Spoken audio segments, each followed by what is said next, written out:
Stephen Harper is a man of many talents, a writer, artist, and musician. He began his con adventures at HCLS Comic-Con and has since appeared at CoastCon, Alabama Comic-Con, St. Tammany's Collector Convention, Contraflow, and Los Angeles Comic-Con. He is the creator of Heather and the Monkey King and Quest for Golden Butterfly comics, and a growing bibliography of titles and projects. We're excited to hear him talk today about how to turn ideas into finished creative works. My background is really in art. I went to school to be an artist. I learned how to paint. I learned how to do printmaking. So really a lot of 16th century technology is where I am. So I'm real comfortable in like cutting edge Renaissance technology. That's what I got.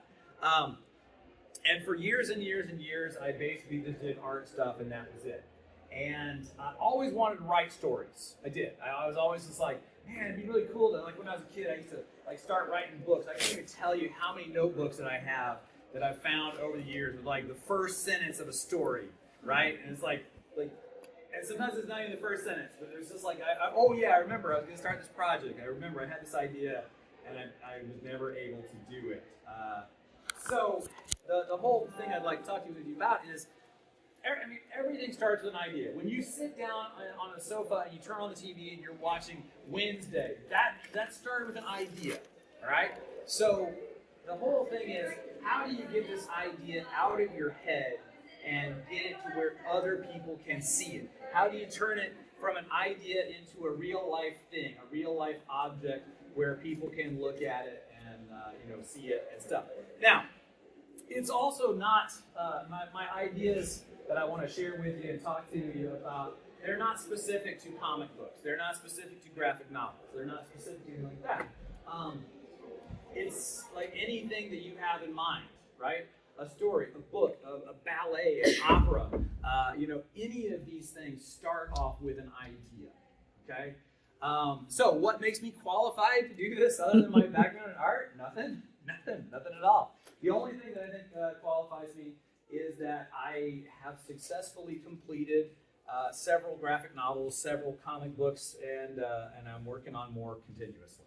Now, I do also have a method that works, and I can tell you it works. How do I know it works? Because it's how I did what I've done, okay? So, and by the way, there's no cost. I just want to be up front with you.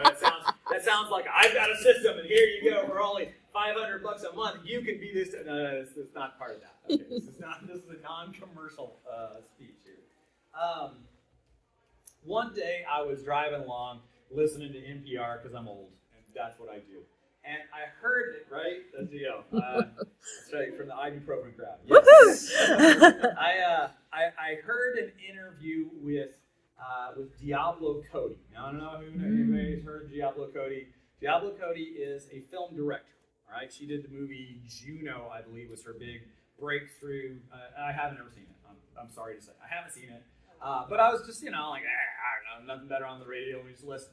And she had a method that I thought, wow, okay, this is an interesting way of approaching things. All right, so let's just talk about ideas. Where do ideas come from? How do you start with ideas? I'm sure we all have ideas. Who in here has ideas? Great. Well, really? You don't have any? Okay, good. All right, you do. All right. Whew. All right, sorry, I was scared there for a minute.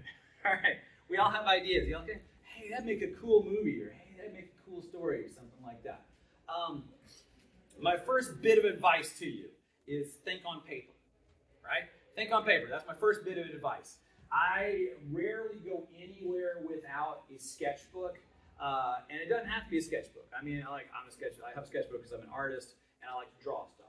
But I also do lots of writing in sketchbooks, and just like sketch out an idea, sketch out a little character, whatever, stuff like that. Ideas come from all kinds of different places. And one of my favorite things about ideas is what Pablo Picasso said. And he said, all artists borrow, great artists steal. Absolutely. Right? Now, I don't read into that what you will. I don't know what he was actually talking about stealing. I think it's mostly ideas, but I'm not really sure. Picasso was actually accused of stealing the Mona Lisa early in his career when he was a young unknown artist in Paris. But the thing is, you can watch a movie and you can go, oh, I wish they'd done this instead of that, right? That's an idea. Maybe you have a family story, right? A family story is an idea. I can't even tell you how many times I talk to, my mom, I talk to relatives, I talk to people, and I just say, like, these are great ideas. These are great stories. And I always ask, are you writing this down? And most of the time people are like, no, no. And I kind of just like, no, you need to. Okay, so let me just, let me talk about one of the ideas. And like I said, Diablo Cody is where I get my method from. The method that Diablo Cody mentioned, and I heard this and it just blew me away, all right? She mentioned that you take index cards, right? Index cards. I have some index cards here. They can be lined, they can be unlined, it doesn't matter. And what she does when she's writing something is that she writes down something she wants to have happen in her movie. She doesn't write the movie. She writes down an event. She writes car chase, explosion, right? Character A walks into a bar and, the bartender says, white long face. That kind of thing. Now, on the back of that, what she does when she's feeling up to it, she fleshes it out a little bit, right? Writes just like a couple of sentences instead of just the thing that's going to happen. Then, the next step is to put those in order. They have to get in the car before you have the car chase. The car has to crash before the explosion. You can't put the explosion before the car chase. So that's that kind of thing. Now, let me give you, like I said, a little bit of background. How did this all start? Years ago, I think it was at the Hancock County Library's first Comic Con. Was that like 6 years ago, 7 years ago? I believe so, yes. I think it was about 6 or 7 years ago. A friend of mine who worked at the library at the time, Ashton Burge, asked me to present at that first Comic Con. And I said, I don't want to do that. And he said, no, I need you. You got to help me out. And I was like, I'm not a comic book guy, right? I don't know my only experience with comic books really was in art history class where we learned about Roy Lichtenstein and how he stole from comic books. That's about it. That's all. I read Spider-Man when I was a kid. Okay, and a lot of Cracked magazine, which is the lower rent version of Mad. I don't know if you're aware of that. I always preferred Cracked myself. I just heard the other day it only lasted for like a year. Like 3 years. 3 years, yeah. And apparently I have like every episode of Cracked. I was just like, Cracked is great. Mad's overrated. I just like being, cutting edge, kind of into something nobody else is into. So yeah, I was like, I don't really have it. He said, no, I just need you to display more stuff and people will be excited. So I said, okay, great. And I had a sketchbook that had a picture I had drawn. The picture I had drawn was a guy in a pith helmet, and it had a girl in a pith helmet next to him, and there was like a couple of butterflies around. And I put that on my table along with some other drawings and sketches. And I had about 20 kids in a row, and it was comical. Because the kids kept coming up to me and they said, what's this from? And I was like, it's not from anything, kid, it's just a drawing. I felt like W.C. Fields, like, oh my boy, your mama. Like, it's not anything, it's just a drawing. And they're like, no, what's the story? And I was like, there's no story, it's just a drawing. I just had an idea about a couple of jungle explorers and what they're looking for. It's butterflies, okay. And then the next kid would come up and I'm like, ooh, that's cool, what's that? And I'm like, okay, all right, this is the sign I've been waiting for. This is the sign my whole life I've been trying to write stories. I've been trying to put something together, been trying to actually finish something. This is the sign, all right? So I went home after the Comic-Con, Sunday afternoon, and I said, all right, I remember that method that Diablo Cody was talking about using index cards. Because one of the things, too, that I heard in the interview was writer's block is a real thing. Anybody here ever tried to write something before, like a novel, a page, a return paper? Writer's block. You're looking at a big blank page and you're going, okay, 500 pages, what am I going to do? Let's start. Nothing, right? So I remembered this episode. I remembered her method about what she said. Write down one thing you want to have happen. Just one thing. Quicksand. Trapped in, oh yeah, I like that. Trapped in quicksand. Okay, that's good. What else? Well, great artists steal. Let's think about scenes I'd like from other movies. Star Wars, the original Star Wars. I was about 8 years old in 1977 when the first Star Wars came out, and it changed my life, right? I used to ride my bike after I saw Star Wars. I was only piloting an X-Wing down the street. That's what I did. So I thought, that garbage compactor scene, I love that. The peril, like the walls closing in. Now, George Lucas didn't think of that, right? Anybody know where that idea came from? Where did George Lucas get his idea from? It goes back even further, back to like the 1940s and 50s serials. I was going to say, like, Flash Gordon. Yeah, yeah, it goes back a long way. So George Lucas borrowed that idea from somebody, and I'm like, hey, I can steal ideas from George Lucas. Why not? I mean, sure. Steal from the best. So there you go. So the simplest thing is you write down something you want to have happen, right? You write down another thing you want to have happen. You write down another thing. Put them in order. Now sometimes you come across something and you go, this doesn't really fit. What do you do with that one? Put it over here on the side. Don't crumple it up. Don't throw it away. That's for episode 2. Right? That's for the next one. Now, I did this. I went home after people were asking me about my drawing. I scripted out. I just wrote down a bunch of things on index cards. And then I started drawing it out. I did like a cartoon, stick figure version. This happens, this happens, this happens, this happens. 500 pages later, okay? 500 pages later, I finished with the story Quest for the Golden Butterfly, which, by the way, is available from Best Comics right out there on the vendor's floor. So that's how it starts. All right, let's talk to you about your idea about how to get things out of your head and where people can look at it. So when I'm writing things like the Heather and the Monkey King comic strip, which, let me give you a little background on Heather and the Monkey King. My wife and I have a jazz band in Bay St. Louis. Right? Heather and the Monkey King. We played at Murky Waters last month. We got another gig coming up at the Ugly Pirate, May 13th. We got some more gigs coming up at Murky Waters. We play jazz, we play swing, we play rockabilly. My wife sings, I play guitar. Things happen, right? Things happen when you're a musician. What happens? Your string breaks. You show up at the wrong place. You show up at the wrong time. You show up on the wrong night. Something goes wrong. Your wife pours a cup of water down your amplifier right before you're supposed to start. 1, 2, 1, 2. Oh my gosh. Things happen. Are they things that need to be immortalized for the ages? I don't know. But they're ideas. Okay? So a lot of times when I'm writing things, the way I start off with is I start off with a real event. For instance, one of my favorites, my daughter, Ella, who, by the way, showed up very late in my life. My wife and I have been married for about 15 years. When we were trying to figure out why she felt so bad for a week, turns out, surprise, we thought we just couldn't have children, but then we could. My daughter is one of my best writers, and a lot of times these comic strips start off with something real. This was a real thing. My daughter walked in one day and said, "Daddy," I said, "Yes, sweetie, what can I do for you?" She said, "Do we have a welding torch?" That's an actual quote from my daughter. So here's how I work. I start with something that happens, and then I take it to its absurd, illogical consequence. And I sort of say, okay, what would happen if I said, all right, yeah, we have a welding torch. What are you going to weld? Okay, and then you take it from there and see how ridiculous you can be. My daughter, for instance, used to take dance lessons at a dance academy here in Bay St. Louis. They moved locations from one place to another. The new location is the old VFW where there's a big tank out front of it. And I thought, hey, I should just ask him if I could have the tank. And then I just sort of imagined, all right, what would happen if they said yes? Right? So that's where this idea comes from. That's where this idea goes. All right. So that's how I like to work. I like to start from something actual and then take it into something that's not actual. All right? Another thing, and I mentioned this before, but let me just go ahead and mention it for those of you who are coming on in. Come on in, everybody. It's fun. I like to say think on paper. Why do I say think on paper? If you think in your mind, let's just think of it for a second about mind thinking.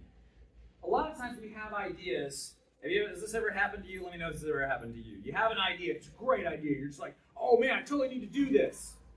And then life happens and somebody pulls out in front of you and you got 10 other things you got to go do. And then a month later, you kind of go, wasn't there an idea I was working on? It was something. And I don't remember. And then a year from now, it's lost. And there you go. That's how great ideas are lost. Okay? Because people don't think on paper a lot. I don't know if you're aware of this, but people figured out a very long time ago that it's hard to remember stuff, right? It's hard to remember stuff. I don't know if you're aware of this or it's just like a me problem. I forget so much stuff. It's amazing. I'm trying to lean into it, just cultivate it. It's just be like, oh, that's Mr. Harper. He can't remember stuff. I'm like, yeah, okay. But a long time ago, people figured out, in school, right? In school, teachers are giving you information. It's hard to remember. What do you do to help you remember it? Write it down. There you go. That's an old thing. That's an old trick. It's not just you. For ages, people have said, I can't remember all this stuff. I'm going to write some of this down so I don't have to remember it. I told you I carry sketchbooks around with me a lot of times. If I have an idea, I write it down. I sketch it out. Now, sometimes this does bite me.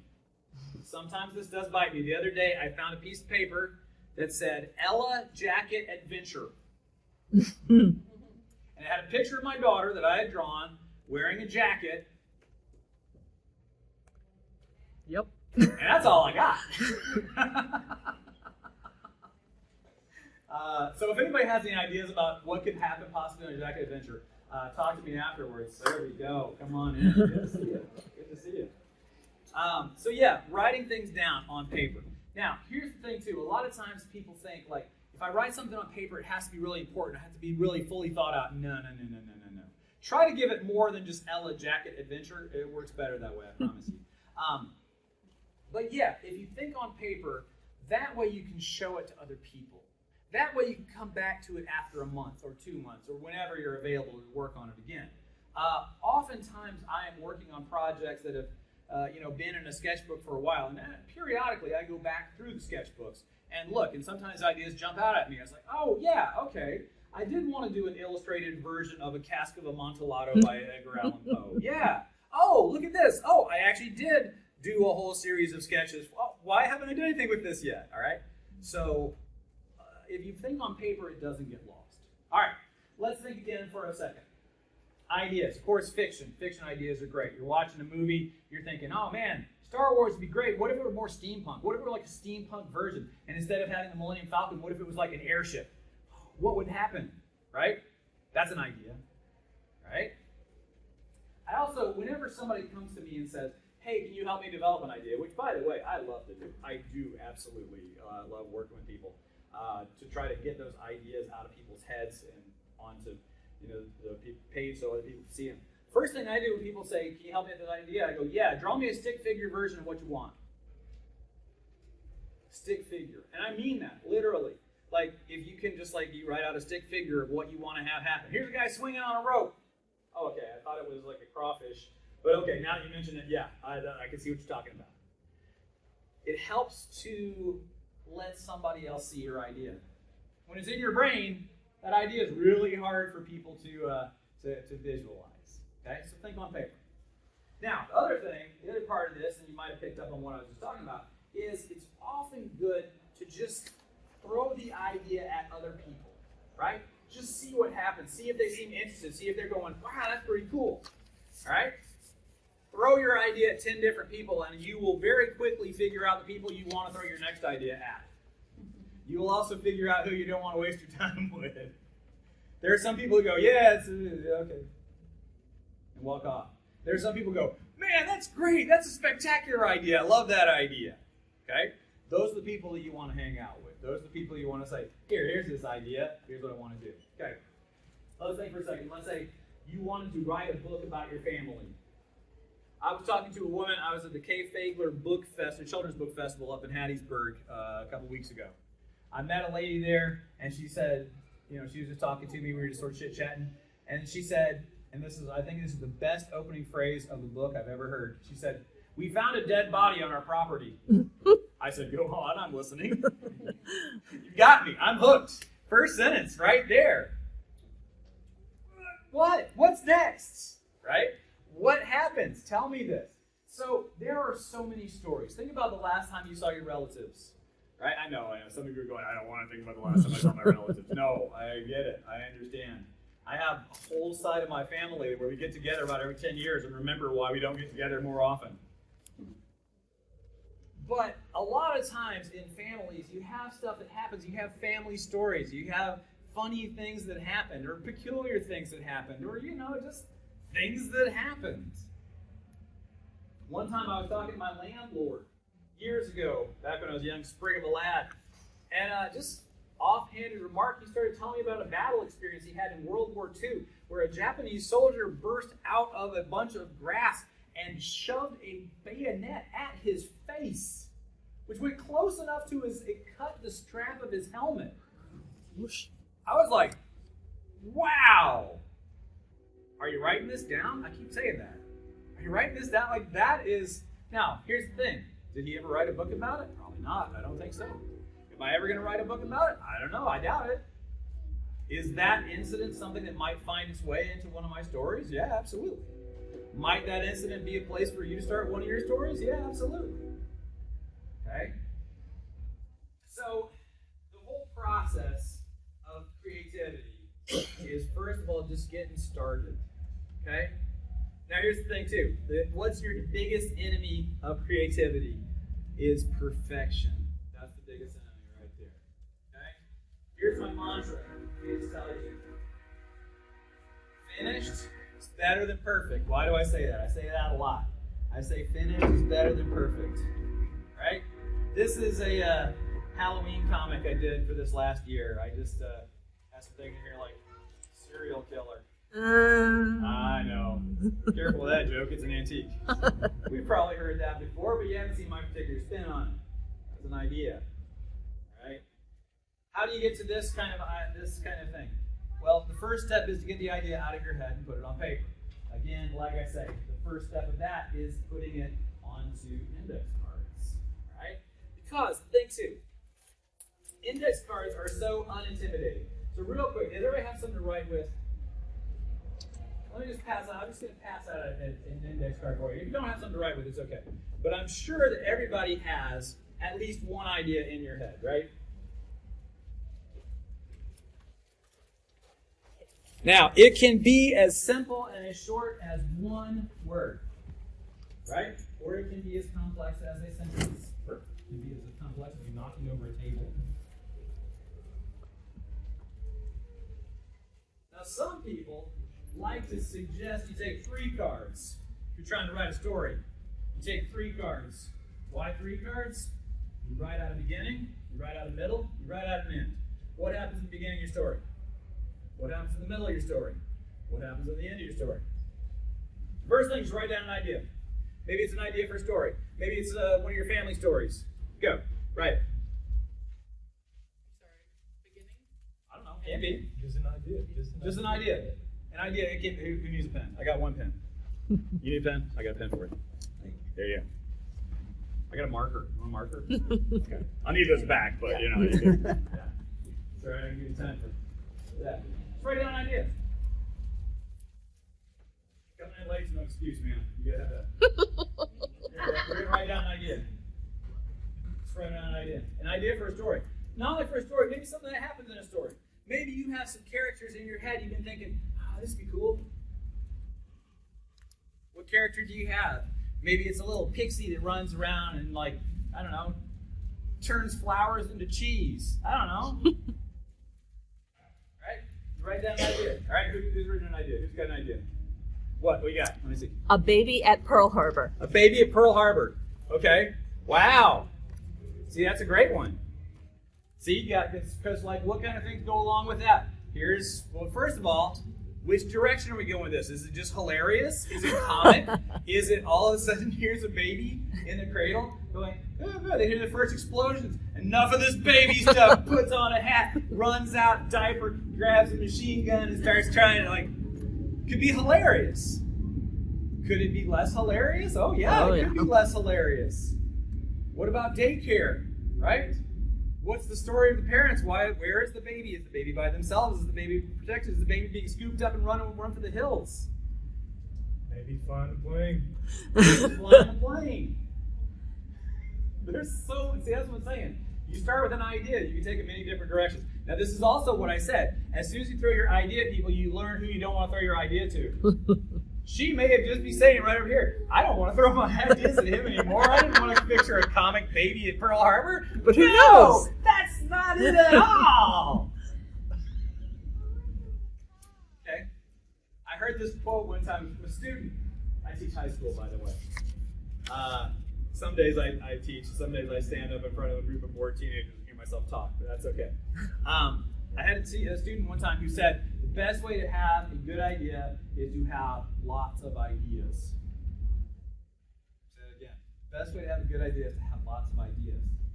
George Gershwin, the American songwriter, who is one of the most popular songwriters ever. You go hear any jazz band anywhere in the world, you will hear at least 5 George Gershwin tunes in a given evening. He said he used to write 6 songs a day just to get the bad ones out of the system. He didn't worry about only writing the good ones. Just write the bad ones too, right? Get the ideas out. If you get a lot of ideas out there, you get your good ideas going, right? Who's got another idea? That pen's good for ideas. Yeah, What you got? I got a couple. One is Mean Granny. Mean Granny. Again, it can go hilarious, right? It can go more factual. It can go horrifying. I'm thinking of Matilda. Matilda kind of comes to mind right there with Mean Granny. Okay, can I have my marker back there? That's my autograph there. There you All right, go. what's your other idea? Traveling Katie did. Traveling Katie did. Well, Katie did some traveling. Yeah, okay. Now, we're talking like a little grasshopper type thing, right? Okay, got the little pack, got the little, the handkerchief tied, walking along the railroad tracks. See, now I'm thinking of music that goes along with that, right? A little bit of banjo, Yeah, banjo a music. little bit of like washtub bass, something like A that. little folk music. Seeing that as like a cartoon. Okay? So now, here's what I want you to do. Traveling Katie did. Here's 2 more cards. Wait, I gotta give you my pen back now. Okay. What's the beginning of that story? What's the end of that story? No, just think about it. All right, what you got? You using my pen over here too. I was thinking, I have hacking driver. Hacking driver. I don't know. Whenever you see like shows and they're like, I gotta hack, they're always just like, da da da da. I always thought it'd be interesting to do a story where they're like you had to drive in order to hack. Like in order to go fast, you had to go fast. Okay. So I don't know how you make that into an idea. But No, that is an idea. How do you make that into a story? yeah. Right. Okay, so that's an idea. And of course, when I heard that, being the person I am, being the age I am, when I heard hacking driver, I was imagining somebody coughing down the interstate, veering all over the place. And I was thinking, okay, I tend to think of short things. All right, here you go. Hacking driver. Oh, now I got to loan you my pen again. Here you go. All right, the beginning of that story. How far at the beginning of that story are we going? Are we going to like, how did that person become the hacking driver? How is this world set up that drivers have to like do data entry in order to get from point A to point B? Is this like some maniacal plot that all the car companies have come up with? That it's like, hey, look, data entry instead of gas now. Since we've gotten away from fossil fuels, we now just have to employ people. And in order to get them from point A to point B, we have automatic driving cars, but we have people who are hacking and getting into computer. It's a car that runs on Bitcoin. There you go. There you go. Or Bitcoin or whatever it takes. All right, who's got another idea? Yeah, let me hear it.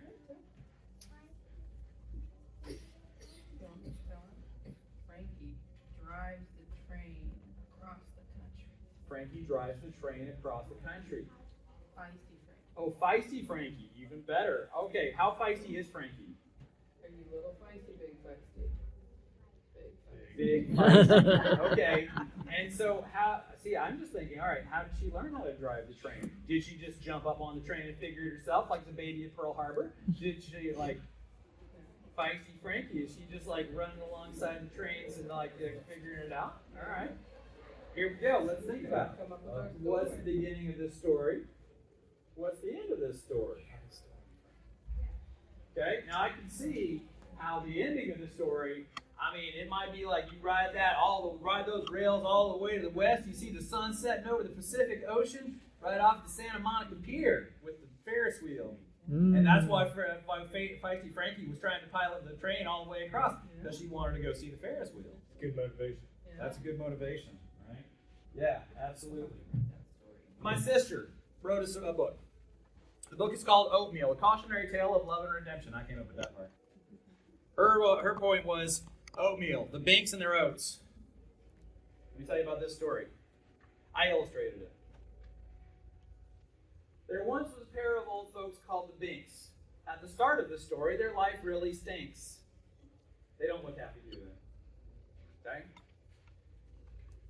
Mr. Bink is in bed for most of the day. Mrs. Bink brings his oats, and what does he say? He doesn't say thank you or you were so kind. No, he complains, he insults, and he whines. This oatmeal is lumpy, it's frumpy, it's sad, it's runny, it's spicy, it's salty, it's bad. Goes on, it gets better from there. eventually Mr. Binks sees the error of his ways, gets more colorful, and he appreciates his wife and what he has. My wife used to be married to a man who was diagnosed with pancreatic cancer. He was in chemo treatments, and the chemo treatments messed with his sense of smell and his sense of taste. My sister would make him oatmeal, and he would complain that it didn't taste right. Right? It's not sweet. It's too sweet. It's too thin and too thick. It's too brown. It's too white. I don't like it. Ick. My sister took something that was fairly non-comic. It turned out to be a terminal condition that he had. But she turned it into something, that is much more entertaining than you would think from the point. So that's the thing. It's like you take an idea. An idea can happen anywhere. You can have a sad idea that can turn into something that's not sad, right? You can have a great idea that can come from a very, very, very small kernel of an idea, maybe at Pearl Harbor. Right? How do you develop it? Okay? So here's the thing. If you're interested in developing ideas, you start simply. Okay? Start very simply. Start with an index card. Because the thing is, like I say, a piece of paper, a whole ream of papers, I'm going to write the greatest book anybody's ever seen. It's so hard to do. And again, how do I know this works? I know it works because it worked for me. I have a friend who teases me. She calls me a shill for big index card. Because every time I talk to anybody, she has an idea about space Vikings. And I have known her for 2 years. Every time I have a conversation with her, I'm like, Space Vikings, how's it coming? Right? I'm going to keep hammering this point home to her every time I see her for the rest of my life. At my funeral, I'm going to have it. She's much younger than I am, so I assume she'll be at my funeral. I'm going to leave instructions that I'm going to have some index cards in my pocket. They're to be taken out and given to her. I'm going to have Space Vikings written across the top of it. She pitched me the idea of it. She said, there's like this kid who's a slave in the Space Viking society. And I'm like, I'm listening. And then they're like, he's explode. I'm like, I'm listening intently. Go on, tell me about it. How does it start? How does it end? What's the middle? Where's this going? Okay. So take your idea. You write it down on an index card. You get another idea for it. Wait, mean granny. What's an example of a mean granny? Oh, some eccentric grandmother who is narcissistic and doesn't appreciate her family. Is this a musical? It could be. I think it could be a musical. All right. So yeah, all right. If it's a musical, you got to think about what type of numbers we're going to have in there. You got to have your big Broadway showstopper. You got to have your great big opener, splashy. Where she's just like fabulous and just starts at the top of the stairs and she has the mink and she comes down and everything's Very wonderful. flashy, yeah. And then you have like the grandchild, right? Who's saying, "Hey, can you take me out to play, or can you take me to the fan fest at Bay St. Louis?" Right. And she's like, "No, of course I can't do that." Right? Perfect. Then we have to think, okay, mean granny, why do we keep watching? What's the next thing in the story? What's the middle? The middle is she sees an error in her ways. She figures out that the hole in her life cannot just be filled with comic books, but it has to be filled with members of her family. What's the end of the story? Is it a redemption arc? Absolutely. Or is it just a cautionary tale where you say, don't ever be like her, boom, and it augers into the ground? I think redemption. I think redemption. People love redemption. People love redemption. It's a great thing. It is. My mom used to, she still complains if she can remember it, the Batman movie with Michael Keaton and Jack Nicklaus. I won't say Jack Nicholson, but he's the golfer. Jack Nicklaus. She was just incensed at the whole scene where the Joker is like walking through an art museum and defacing works of art. She's just like, "Oh, this is horrible. This is terrible." I'm like, "Mom, he's a villain." He's a villain. A villain, by definition, does villainous acts. You can't have a villain going through the art museum going, "I do like that. Oh, I like the brushstrokes. Monet has always been one of my favorites." You can't do that. Okay, a villain by its very nature can miss villainous acts. Do you have to have a villain in a story? Depends on the story. If you're doing a story with a villain, you definitely need a villain in it. But one of my favorite authors, Kurt Vonnegut, mentioned, he's self-referential, he mentioned the fact that he doesn't have any villains in his stories. I had read a lot of Kurt Vonnegut before I understood and realized that he didn't. Do you have to have villains in your stories? When I was writing Quest for the Golden Butterfly, which is available or the Tiki Fest Comics booth, towards the end of it, and by the way, it's altogether it's 500 pages. I have the first 200 pages available today, right? Why do I only have 200 pages? Because doing a graphic novel takes a really long time. Takes a really long time. If you're going to start graphic novels, here's what I would suggest to you. Don't start with a comic book. Okay, 28 pages where you're doing like stories that are 4 pages or 2 pages. This is a lot easier to get accomplished than a 500-page graphic novel. It'll go a whole lot faster and you can learn a couple things. Now, did I start with a comic book? No, I didn't. I started with a graphic, yeah, 500 pages. All right, I started with that. But yeah, in Quest for the Golden Butterfly, towards about page 300, 400, I actually had a conversation with myself about some of my characters. How villainous are they? Are they villainous or are they just selfish? In their own mind, do they see themselves as perfectly justified in everything they're doing? Are they setting out to be evil? Are they setting out to be villainous? Or do they just have conflicting goals with what everybody else wants? And I came up with some different results than I thought going into the project. Because going into the project, I started, this guy's the villain. Okay, I'm not going to tell you who that is, by the way. This guy's the villain. This guy's the assistant to the villain. Okay, and I just said that. But then later, as I've lived with the characters some, and that's one of the cool things too, and I'll just briefly put in another ad, because I know a lot of times when I see people that start talking about how to make a comic book, how to make a graphic novel, how to make a story, how to write a novel, how to do an opera, say, oh, you gotta do some backstory. You gotta get your character sketches. You've ever heard this before? I don't agree with this. I don't.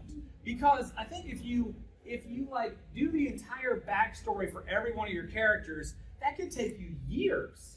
That could take you like 5-10 years easy. And then, do you get to tell the story that you actually wanted to tell, or are you telling the backstory of the people that started with all, ain't nobody got time for that, to quote the poet. All right? So I would suggest, if you aspire to write anything, an opera, a novel, comic book, graphic novel, don't start with the backstory. Just start. Start with the story that you got. Start with the story you want. Develop it as it goes. All right? See where it takes you. If you have to change something later on, so what? It's fine. Oh, here's the thing my mom always told me about changing things. Don't scribble out. Don't crumple up and throw away. What if it's not right? If it's not right, here's what you do. You draw a line through it. Keep it. But just write a line through it. That shows you that's not the way you want it to be. You don't want to use it. But if there is still a tiny kernel of an idea in there that you can salvage, you still have it. Right? So, to sum things up, all right, how to get the idea out of your head and onto paper. First of all, index cards is the way to go. All right? And like I said, you write down an idea, you write down another idea, you write down another thing. Things you just want to have happen in your story. All right? What happens to the airship? The airship gets a hole in the bag and it starts to descend. Oh, there you go. That's enough. Is that how you want to phrase it? Is that how you want to illustrate it? No. But it tells you what you want to have happen. You get enough of these, then you start going through them. You say, here's one I got to do first.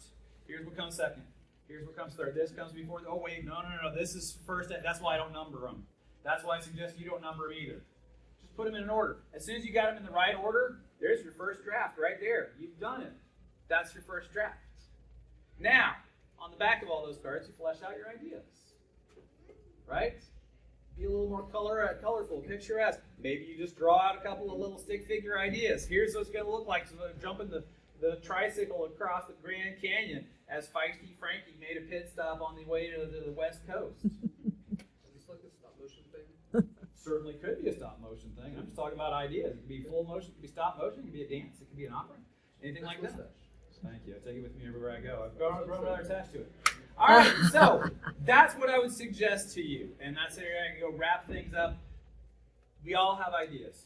Some of your ideas might be the greatest ideas that have ever stalked planet Earth, right? Write them down. Write them down. Get them out there. I do have business cards at my booth. I love to help people. I really do. I am not at a point in my career where I can really offer much help because I'm kind of like going, hey, yeah, what's up this wrong? But I like to offer as much help as I can. So, you know, I welcome the idea to be a sounding board. If you got any questions or want to take a closer look at any of these things I'm talking to you about, Quest for the Golden Butterfly, episode 1 or 2, Heather and the Monkey King, things like that, I'll be more than happy to talk to everybody. Thanks so much for coming. Thank you, Stephen Harper.